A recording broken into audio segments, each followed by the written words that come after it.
Hi friends, ఇప్పుడే tea తాగేసి అట్లా నడుచుకుంటా నేను మా ఫ్రెండ్ ఈడు వీడు మొహమాట పడుతుంటాడు. వీడియోలోకి రాడు, వెనకాల ఉంటాడు వీడు. ఈ కార్ చూడండి, KA51. ఎక్కడికి పోతుందో కనుక్కున్నాం ఒకసారి.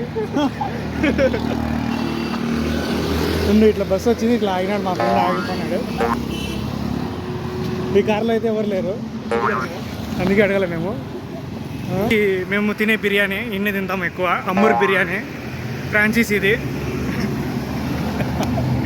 అట్లా చెప్పాలన్నమాట. ఇది మా స్ట్రీట్, ఇది బీర్బల్ బిర్యానీ. చాలా రోజుల నుంచి పోదాం అనుకున్నా, ఇంతవరకు పోలే. మీరు ఏమన్నా సపోర్ట్ చేసి సబ్స్క్రైబ్ చేస్తే డబ్బులు వచ్చాయి, అప్పుడన్నా పోయింది ఎంత. ప్లీజ్ సబ్స్క్రైబ్, లైకులు, షేర్లు, షేక్ వెల్ బిఫోర్ యూస్. ఇది మా రోడ్డు. నేను చెప్పిన మా కౌన్సిలర్కి చెప్పిన, ఈ రోడ్లు అయితే వేయడం లేదు. ఎట్లా అంటే ఇట్లా దాటుకొని పోవాలా మేము. మన నడిచింది వీడియో రికార్డ్ అవుతుందిలే. హాయ్ ఫ్రెండ్స్, ఎలా ఉందో చెప్పండి మా వీధి.